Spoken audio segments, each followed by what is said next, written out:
하늘의 문을 여소서. 이곳을 주목하소서. 주를 향한 노래가 꺼지지 않으니 하늘을 열고 오소서. 이곳에 임재하소서. 주님을 기다립니다. 기도의 향기가 하늘에 닿으니 주여 임재하여 주소서. 이곳에 오셔서 이곳에 앉으소서. 이곳에서 드리는 예배를 받으소서. 주님의 이름이 주님의 이름만이 오직 주의 이름만 이곳에 있습니다.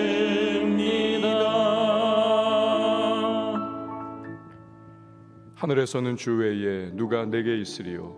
땅에서는 주밖에 내가 사모하리 없나이다. 내 육체와 마음은 쇠약하나 하나님은 내 마음의 반석이시요 영원한 분길이시라. 하나님께 가까이함이 내게 복이라. 내가 주 여호와를 나의 피난처로 삼아 주의 모든 행적을 전파하리이다. 아멘. 사도신경으로 우리의 흔들리지 않는 신앙을 고백합니다.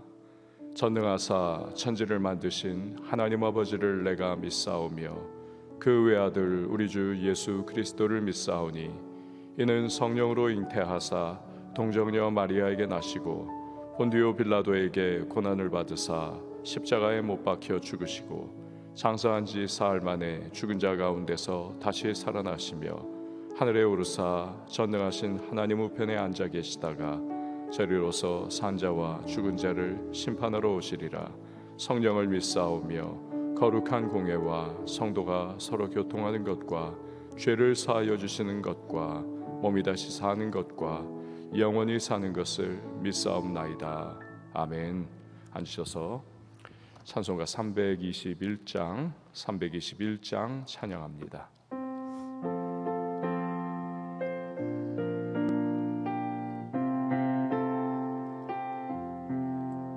날 대속하신 예수께 내 생명 모두 드리니 늘 진실하게 하소서.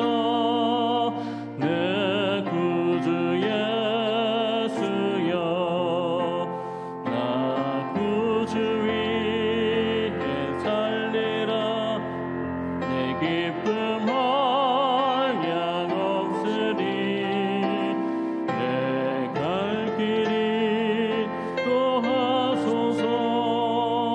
내 구주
이 시간에 보실 하나님의 말씀은 마태복음 23장 13절에서 24절 말씀, 마태복음 23장 13절에서 24절 말씀 한 절씩 교독하도록 하겠습니다.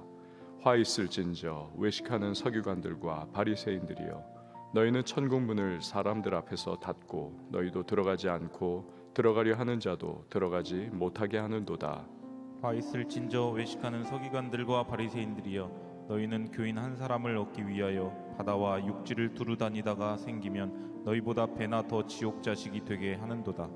화 있을진저 눈먼 인도자여, 너희가 말하되 누구든지 성전으로 맹세하면 아무 일 없거니와 성전의 금으로 맹세하면 지킬지라 하는도다. 어리석은 맹인들이여, 어느 것이 크냐, 그 금이냐, 그 금을 거룩하게 하는 성전이냐. 너희가 또 이르되 누구든지 제단으로 맹세하면 아무 일 없거니와 그 위에 있는 예물로 맹세하면 지킬지라 하는도다. 맹인들이여, 어느 것이 크냐, 그 예물이냐, 그 예물을 거룩하게 하는 제단이냐.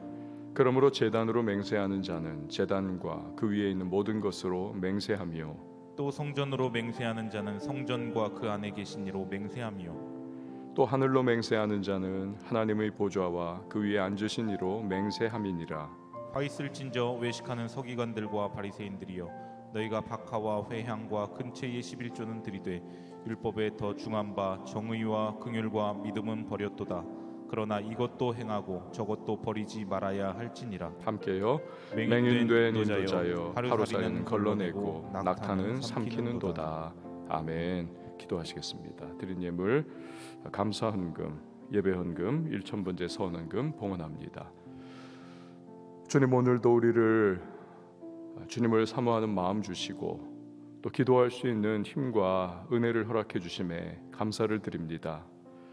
이 새벽 주의 얼굴 구하며 또 우리의 마음을 주님 앞에 올려드리고 기도 가운데 나아갈 때에 하늘의 문을 열어주시고 오늘도 예비하신 은혜로 응답으로 함께해 주실 줄 믿습니다. 평강을 허락해 주시고 복잡한 세상살이 속에서도 그리스도의 은혜 품 안에서 절대 나이가 어미 품에서 평강 누리는 것과 같은 오늘 하루의 삶을 살아가게 하여 주옵소서.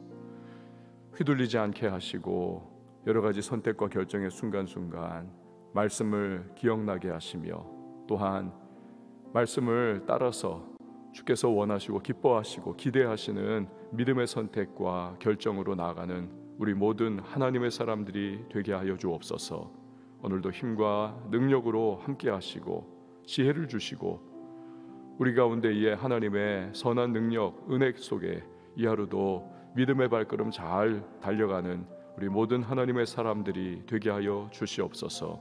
우리의 기도 가운데에 하늘의 응답의 풍성함으로 함께 해주시고 여러 가지 답답한 환경, 상황을 만날 때마다 주께서 주시는 하늘 위로와 소망 속에 오늘도 돌파하는 주의 백성들이 되게 하여 주시옵소서. 드린 귀한 예물들이 있습니다. 믿음과 기도의 제목 담아 주 앞에 봉헌하오니 연락하여 주시고 주님의 크신 은혜 가운데에 풍성한 응답을 누리고 간증의 주인공들로 쓰임받는 주의 백성들, 기도의 사람들 되게 하여 주시옵소서. 말씀 나눕니다. 말씀 속에 나를 향하신 주의 세미한 음성을 듣게 하시고 또 믿음으로 반응하면서 말씀의 능력을 삶의 자리에서 체험케 하여 주시옵소서. 오늘도 새벽을 섬기는 반주자에게 평안과 강건함으로 함께 하시고 마음에 가지고 있는 기도의 소망 가운데 하나님의 은혜의 풍성함을 누리는 주의 백성이 되게 하여 주시옵소서. 이후에 모든 시간을 주 앞에 맡겨드리고 예수님의 이름으로 기도합니다. 아멘. 우리가 팔복을 많이 좋아하고 또 잘 알고 있습니다. 복 있는 자는 뭐 이러면서 쭉 8가지의 복의 내용들을 말씀을 하시죠. 팔복입니다. 근데 오늘부터 우리가 이제 다루는 이 마태복음 23장의 이 본문 말씀 이하로 쭉 23장에는 이 서기관과 바리새인들을 향해서 7번 화 있을진저라고 하는 그러한 메시지를 주님이 주십니다. 이것을 7화라고 말하기도 합니다. 팔복과 굉장히 이렇게 또 극명한 대조를 이루는 7화입니다. 7화. 서기관과 바리새인들을 향한 저주의 선언입니다. 그러나 저주만이 아닙니다. 이걸 듣고라도 회개하고 돌이켜서 천국 백성답게 살기를 원하시는 그 하나님 백성다움을 주님께서는 또한 요구하시는 거지요. 그러나 결코 회개하지 않습니다. 그래서 그 칠화가 그대로 자기들에게 쏟아지게 하는 것이 서기관과 바리새인들의 완악한 그러한 모습이죠. 자, 그럼 칠화 중에 첫 번째를 보도록 하겠습니다. 13절이죠. 화 있을진저 외식하는 서기관들과 바리새인들이여, 너희는 천국 문을 사람들 앞에서 닫고 너희도 들어가지 않고 들어가려 하는 자도 들어가지 못하게 하는도다. 이 식물의 세계를 보면 여러분 좀 신기하지 않습니까? 꽃이 아주 그냥 화려하게 피어 정말 아름답다, 향기를 토해낸다. 뭐 대표적인 게 장미가 아닙니까? 그런데 이렇게 보면요, 꽃이 화려하면 화려할수록 정말 꽃이 아름답고 아름다울수록 열매가 없습니다. 있어도 진짜 뭐 있으나마나한 그러한 열매 대부분 없습니다. 그러한 꽃들은요. 그런데 꽃이 형편이 없습니다. 별 볼 일 없습니다. 그런데 열매가 참 풍성한 그러한 모습들을 보고는 합니다. 그 대표적인 게 포도와 함께 팔레스타인의 대표 과일이라고 하는 무화과죠. 무화과, 꽃이 아예 없는 그런 과일인 것입니다. 서기관들이나 이 서기관들은 율법학자들입니다. 바리새인들이나 이런 사람들은 겉으로 보기에는 아주 그냥 꽃을 화려하게 피운 그러한 모습을 보이고 있습니다. 율법을 정말 잘 지키는 모습입니다. 성경을 굉장히 잘하는 그러한 모습이지요. 그러나 예수님께서 내린 그들에 대한 평가, 그것은 외식하는 자들, 위선자라는 겁니다. 13절 우리가 읽었던 본문의 말씀은 그들의 외식행위 중에 하나가 무엇인지를 말씀을 하신 거죠. 그것은 그들이 천국의 문을 턱 닫아버렸더라라는 겁니다. 이게 무슨 뜻입니까 도대체? 같은 내용을 다루고 있는 평행구절인 누가복음 11장 52절 말씀이 잘 설명해 줍니다. 화 있을진저 너희 율법 교사여, 너희가 지식의 열쇠를 가져다가 너희도 들어가지 않고 들어가고자 하는 자도 막았느니라 하시니라. 즉 율법이라고 하는 거룩하고 신령한 지식을 자기들의 전유물처럼 독점을 했다는 것입니다. 그러나 머릿속에 율법 지식은 꽉 채워놨음에도 불구하고 하나도 제대로 그들은 실천을 하지 않더라는 것입니다.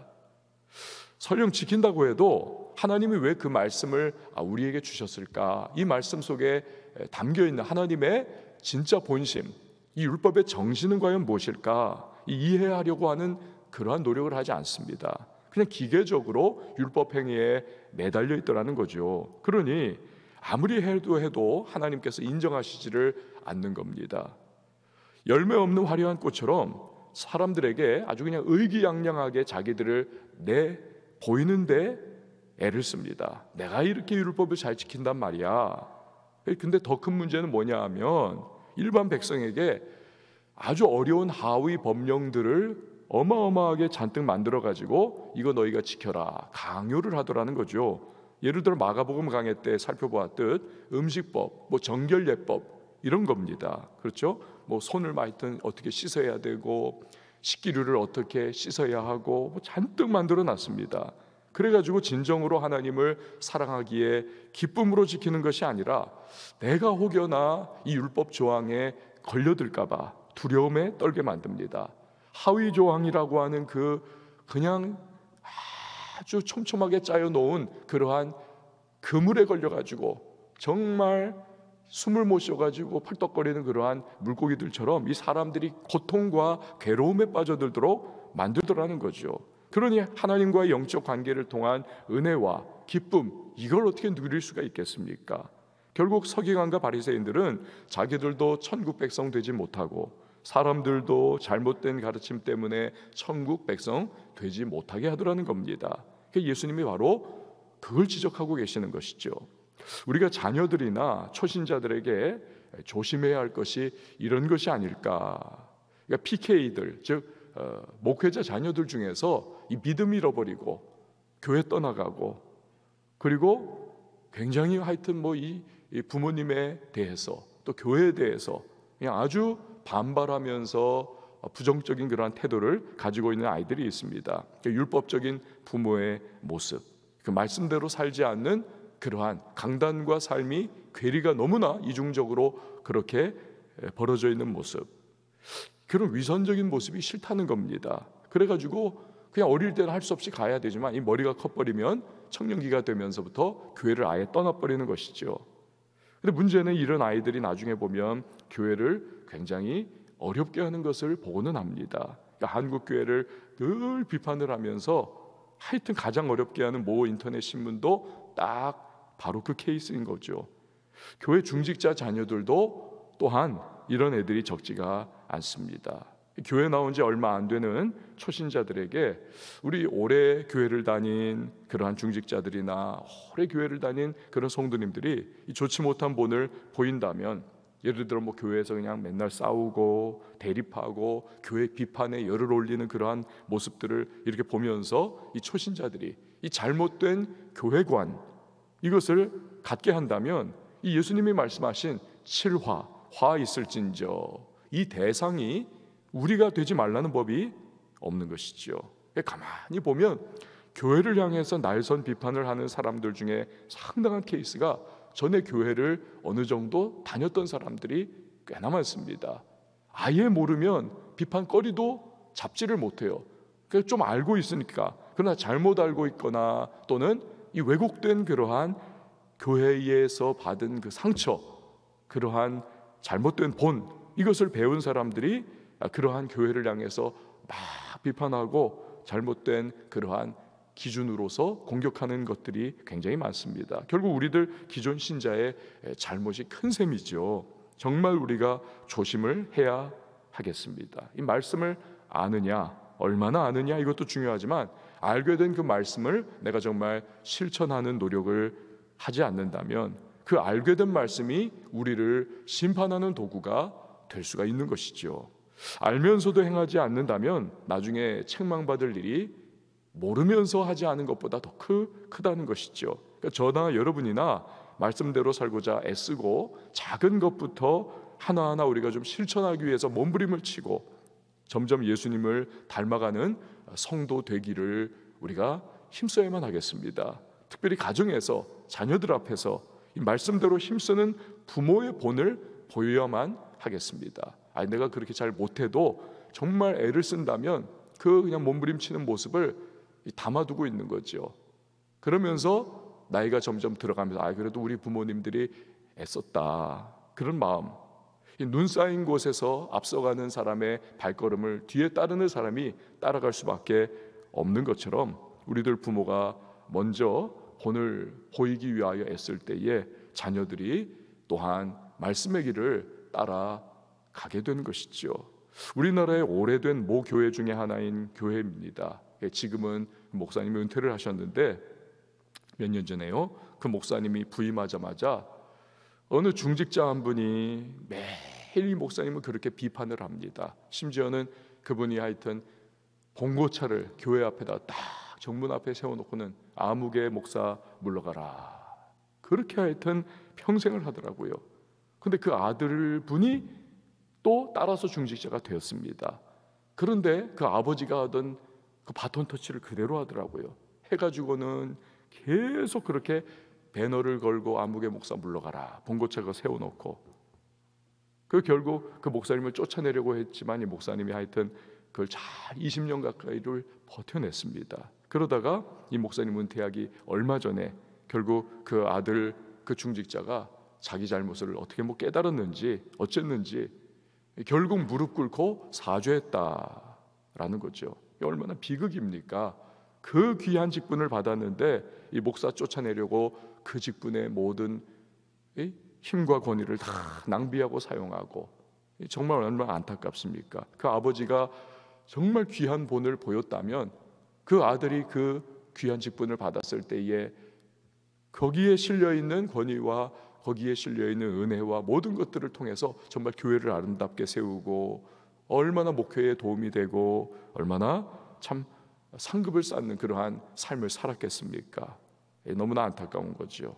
이게 우리의 모습도 될 수가 있지요. 그러니까 우리가 정말 좋은 본을 보임을 통해서 다음 세대에게, 우리의 자녀 세대에게 참 말씀대로 살아가고 주님 기쁘시게 하는 그러한 헌신자가 되게 하는 아름다운 신앙의 본, 이게 저와 여러분이 돼야만 하겠습니다.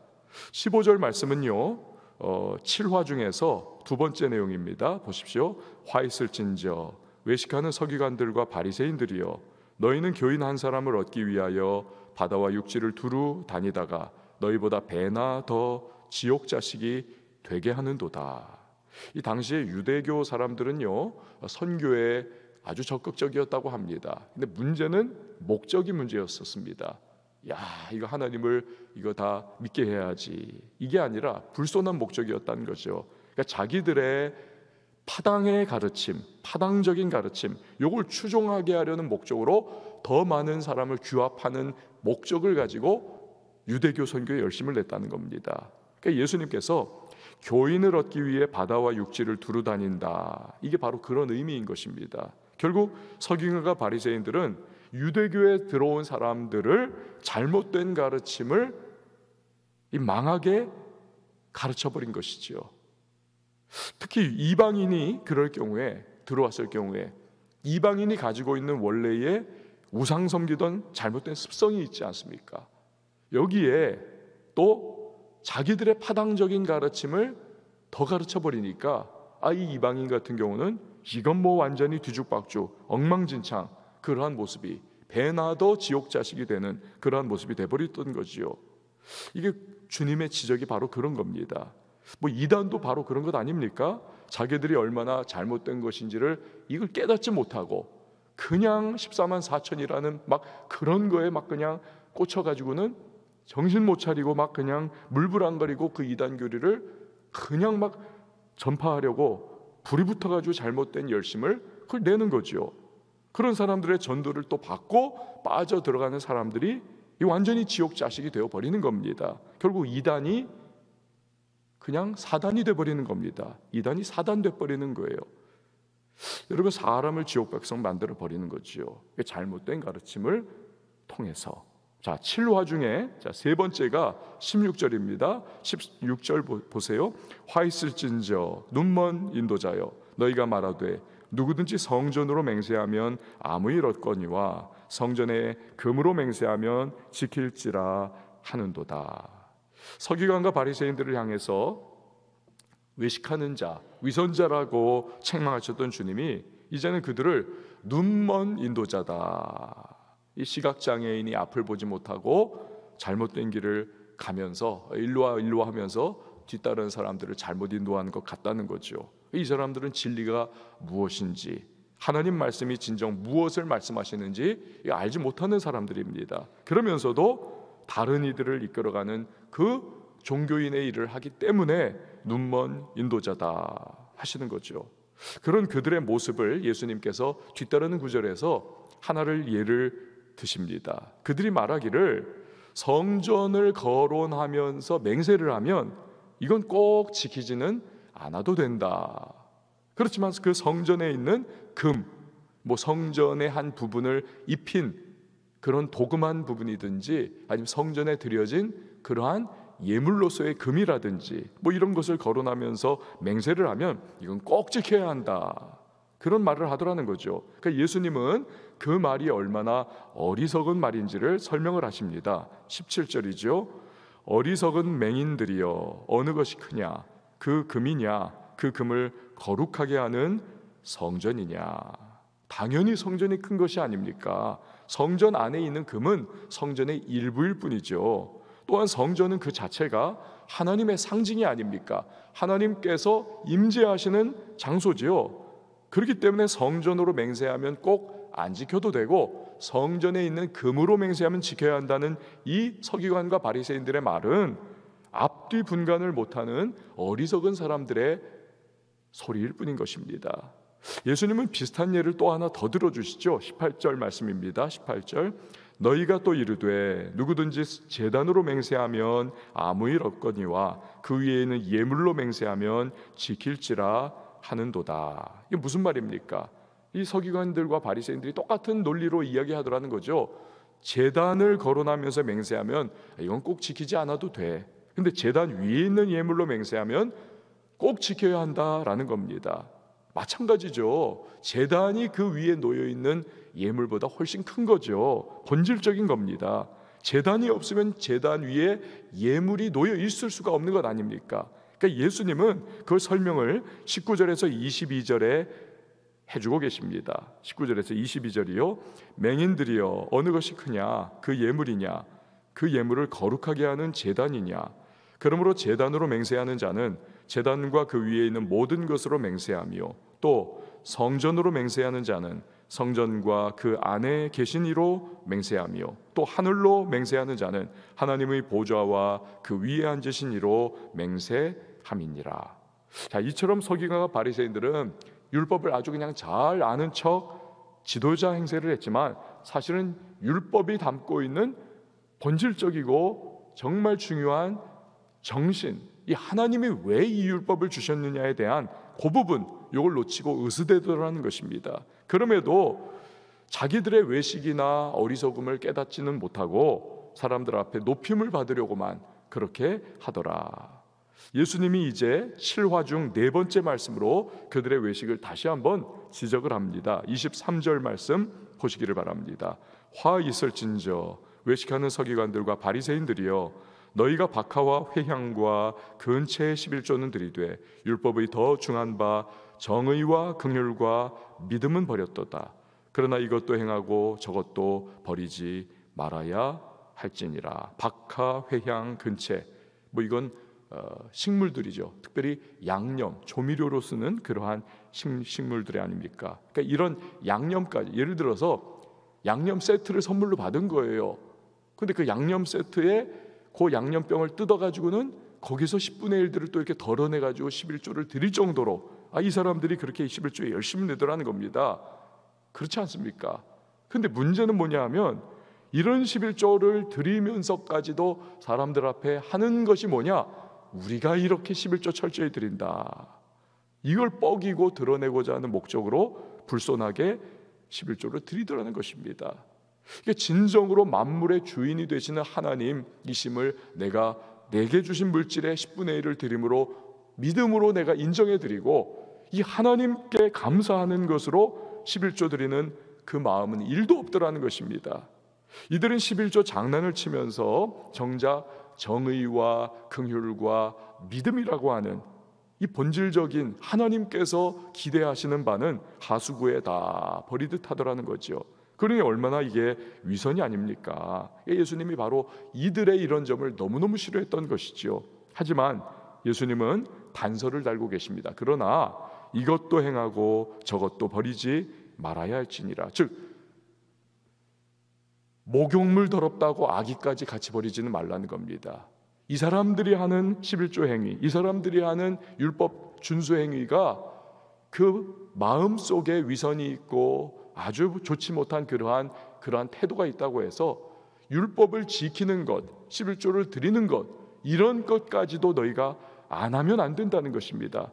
그것도 해야 하고 바르게 해야 한다라고 하는 말씀을 주고 계시는 거죠. 결국 중요한 것이 무엇입니까?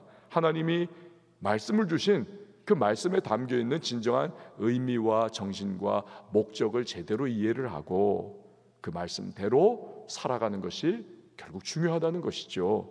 그러니 우리는 말씀을 잘 알아야 하는 것이고 그 말씀을 기반으로 해서 주님이 기뻐하시는 삶을 살아가야 한다는 것입니다. 24절 말씀이죠. 마지막 맹인된 인도자여 하루살이는 걸러내고 낙타는 삼키는도다. 이거 아주 재밌는 그러한 예수님의 비유예요. 이 당시 유대 땅에서 하루살이는 가장 흔한 곤충이고 가장 작은 곤충이었다고 합니다. 근데 이놈들은 종종 그 달콤한 냄새에 끌려가지고 포도주에 뛰어들었다는 겁니다. 포도주에. 그래가지고 뛰어들어가지고 거기서 헤엄치다가 결국 빠져 죽는 거죠. 그래서 유대 사람들은 종종 채로 이렇게 융 같은 그 채로 포도주를 이렇게 걸러냈다는 겁니다. 그 위에 있는 이런 하루살이 같은 곤충들을 걸러내기 위해서. 지금 서기관과 바리새인들이 그렇다는 겁니다. 아주 작은 곤충과 같은 그런 행위들은 꼼꼼히 하는 것 같아요. 그러나 반면에 낙타는 삼켜버린다는 겁니다. 낙타는 여러분 부정한 동물입니다. 율법에서 먹지 말라고 금했던, 또 유대 땅에서 가장 큰 짐승이 그게 낙타입니다. 부정하고 가장 큰 짐승, 이거 먹지 말아야 하는 건데 서기관과 바리새인들은 하루살이는 걸러내고 꼼꼼하게 채로 걸러내는 그 행위를 하면서 낙타와 같이 하나님이 먹지 말아라, 또 먹을 수도 없을 만큼 큰 거, 이거를 그냥 꿀떡꿀떡 삼켜 먹더라는 것이죠. 그러니까 하나님이 싫어하시는 그러한 부정한 일들을 서슴지 않고 해대는 것을 빗대어 말씀하시는 겁니다. 오늘 우리가 말씀을 정리하면서 무엇을 우리가 생각해야 하겠습니까? 결국 말씀의 진정한 정신이 무엇인지를 제대로 알지 못하면 우리가 하는 우리의 행위가, 우리의 마음은 정말 자랑과 자부심으로 차게 만들 수 있을지 몰라도 하나님을 기쁘시게 할 수 없는 거죠. 또 따라오는 자들에게 우리가 잘못된 본을 보이면서 같이 망하는 길로 갈 수도 있다라는 사실입니다. 여러분, 오늘 우리가 이 하루를 살아가면서 우리 말씀을 잘 읽어보고 잘 우리가 큐티하고 말씀의 정신을 늘 따라서 믿음의 본을 보이며 살아감을 통해서 우리 따라오는 자녀들이 부모를 능가하는 신앙의 사람들이 되고, 우리의 초신자들이, 우리 이제 태신자 전도운동 하잖아요. 우리의 태신자들이, 초신자들이 주님 앞에서 믿음의 아름다운 발걸음으로 세워져 나가는 이 하나님의 사람들이 될 수 있기를 우리가 기도하시고 그 모습으로 살아갈 수 있는 저와 여러분이 되실 수 있기를 바랍니다. 우리 시간에 함께 찬양하시고 기도하도록 하겠습니다.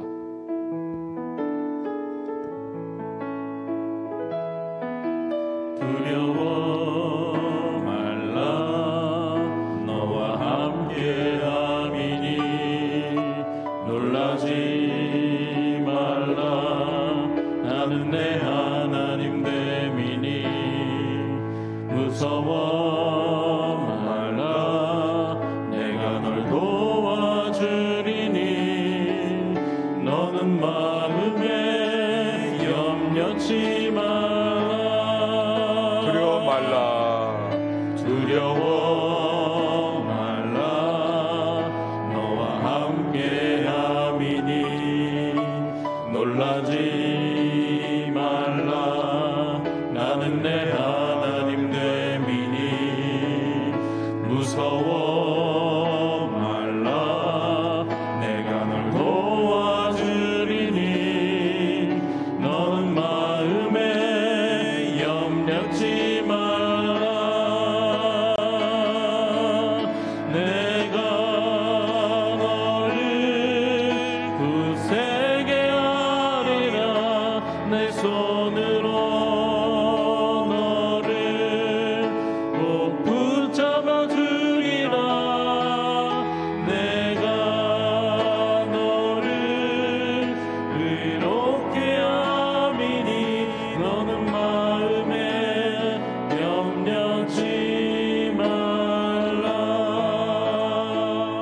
우리 시간에 함께 기도하며 나갈 때에 하나님, 오늘도 하나님의 마음을 깨달아 아는 자 되게 하여 주옵소서. 말씀 안에 계시해 주신 하나님의 뜻과 하나님의 마음, 우리를 향하신 주의 계획들을 하나님 온전히 붙잡게 하시고 믿음의 발걸음으로 오늘도 말씀을 실천하며 나가는 하나님의 사람 될 수 있도록, 때로는 너무 힘들고 또한 어렵지만 몸부림치면서 성령이 때를 따라 주시는 그 은혜를 힘입어 하나님 오늘도 감당하게 하셔서 우리 가정의 자녀들이 하나님 부모를 능가하는 믿음의 사람들로 그렇게 하나님 살아갈 수 있도록 하시고, 또 우리 성도들 주님께서 기뻐하시는 모습으로 교회가 든든하게 세워져 나갈 수 있도록 도와달라고 오늘 가지고 나온 기도의 제목과 간구의 소망 위하여 기도하며 나갑니다. 교회를 위해서, 선교사님들을 위해서, 관악구의 교회들을 위해서, 또 나라와 민족을 위하여 기도하며 나갈 때에 우리 한번 두 손 들고요, 주의 이름 한번 외치고 기도합니다. 주여